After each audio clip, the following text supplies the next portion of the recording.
Existem pessoas que precisam romper com namoros que são terríveis, desastrosos. Aquela pessoa só faz mal a você, você sabe disso, mas você tem um vínculo com ela, você tem necessidade afetiva, você não consegue romper aquele namoro.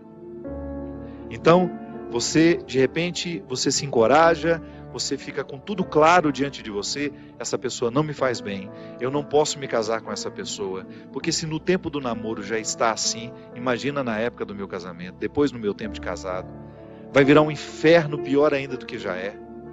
Aí você se encoraja, motivado por pessoas que estão ao seu lado, a romper. Aí é terrível no dia que você rompe. O sofrimento é cruel dentro de você. Parece que você nunca mais vai se recuperar, que você só pensa naquela pessoa. Por quê? Porque apesar dela te fazer tão mal, você tem um vínculo doentio com ela, de dependência afetiva. Você sabe que ela te faz mal, mas você não sabe viver sem ela. Aí você começa a dar passos. A primeira semana é horrível. Você sofre, você chora, você não pode ouvir a música, você não pode sentir o cheiro, você não pode ver aquele pedacinho de não sei o que ele esqueceu lá na sua casa, que tudo aquilo é terrível. Mas de repente você começa a dar passos de libertação. É como se você estivesse andando na direção de uma terra que só vai te fazer bem. E um mês depois aquele sofrimento ficou melhor, 2 meses depois aquele sofrimento melhor, e de repente você não está nem mais lembrando. Claro que ainda existe ali um vínculo silencioso sendo desarmado, porque a dependência afetiva, ela não morre da noite para o dia. A gente precisa, é como se você fosse sufocando uma célula cancerosa com o processo da quimioterapia, sabe? Que você vai retirando a vida da célula cancerosa, que é a célula que nos mata. Aí digamos que 3 meses depois, você encontra de novo com aquela pessoa e você tem aquela famosa recaída. Aí pronto. O castelo que você estava construindo, o chão que você tinha andado, que tinha sido tão difícil, você joga fora e você volta para o Egito, você volta para a escravidão. Você faz o mesmo que os companheiros de Moisés queriam fazer, voltar a comer a cebola, voltar a comer o alimento podre, estragado. Aí você reata aquele relacionamento, porque ele é doentio e você não cuidou da devida distância que você deveria manter. Porque quando você tem essa dependência afetiva, você tem que estabelecer a distância, porque senão você não se cura. Você tem que parar de querer saber da vida daquela pessoa, porque senão você não se cura. Você precisa parar de ficar fuçando o Facebook dela, porque senão você não se cura. Você precisa parar de ficar investigando a vida. Onde que ela foi? O que ela está? Você tem que cessar todos os pontos que podem lhe fazer querer voltar para o Egito. Porque senão você nunca vai se libertar.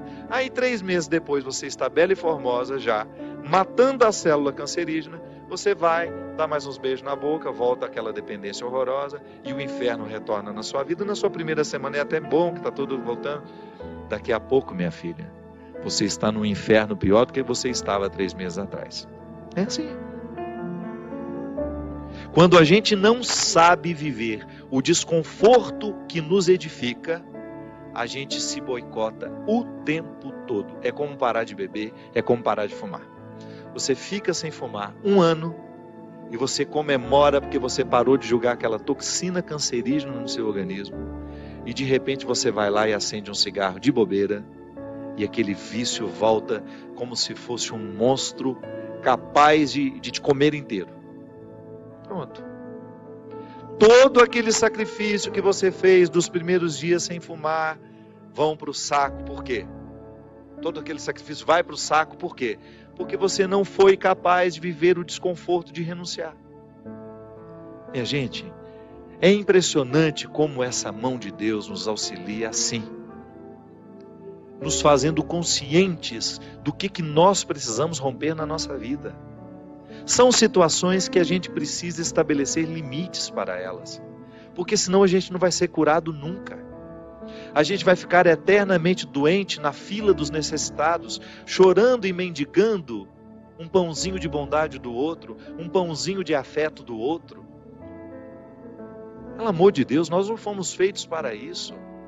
Nós não fomos feitos para ficar arrastando dependentes afetivamente dos outros. A gente foi feito para amar. E o amor só tem sentido na nossa vida se for para nos edificar, se for para nos ajudar a atravessar o desconforto do deserto. Caso contrário, ele não faz sentido. Esse pseudo-amor, esse falso amor que às vezes a gente diz sentir um pelo outro, que não nos ajuda nos desconfortos do deserto. Eu preciso viver os meus desertos, você precisa viver os seus. E os verdadeiros amigos são aqueles que reconhecem os desertos que o outro precisa passar e fala: isso mesmo. Vamos passar por esse deserto porque você precisa dele. Agora, a Poliana, ela quer aquela vida feliz, ordenada. Lembra daquela personagem? A Poliana, onde tudo era o jogo do contente, né? Para com isso. Assassine esse instinto infantil que existe dentro de você, que lhe faz ter medo dos desconfortos da vida. O desconforto da vida, quando bem vivido, ele só nos torna melhores. Tira essa máscara de coitadinha que você gruda na sua cara para os outros terem eternamente pena de você. Você só perde tempo na vida assim. Que bobagem! Deus nos segura na nossa mão é para a gente ter condições de atravessar esse deserto.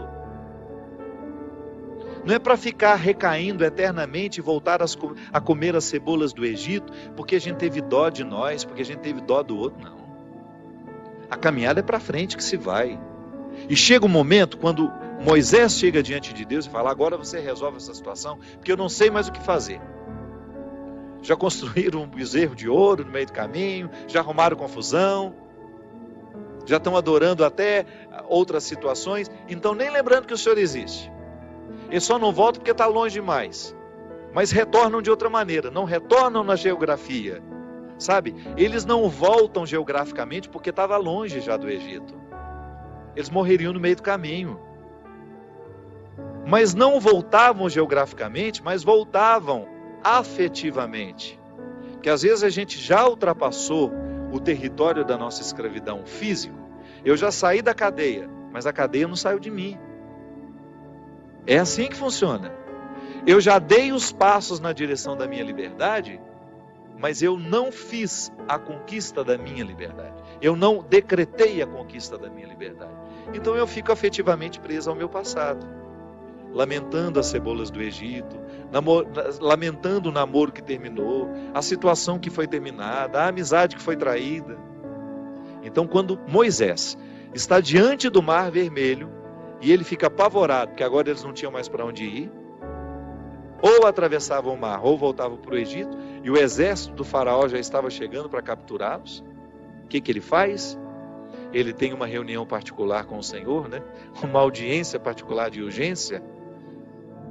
Liga lá para o secretário de Deus e fala: pelo amor de Deus, você pede para ele me atender hoje, que eu não posso mais ficar sem essa resposta.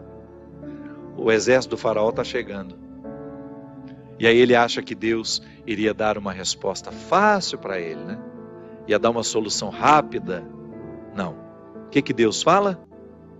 Lembra, Gino? Lembra? Corre, né? Entra nessa água. Olha que frase forte. Diga ao povo que caminhe. Eu não vou fazer por vocês o que só vocês podem fazer. Eu vou dar todas as graças para que o milagre aconteça. Eu vou fortalecer a coragem de vocês, mas se não colocar o pé na água, se não desafiar este mar, ele não se abre. E foi o que o povo fez. Moisés à frente, certamente, cheio de medo também, né? Ai, meu Pai de misericórdia, o que vai acontecer agora? Quando ele começou a entrar, a colocar os pés na água, Deus faz a sua parte. Minha gente, a nós nem importa se isso aconteceu dessa maneira mesmo. A nós interessa é o fato de que Deus faz diariamente isso na nossa vida. Sempre que eu me encorajo a vencer os mares que me desafiam, eu estou exercendo o cuidado de Deus na minha vida. Sempre que eu me encorajo a colocar o pé no mar que me ameaça, eu estou cumprindo a parte da promessa de que Ele estará sempre ao meu lado. Você faz a mesma coisa.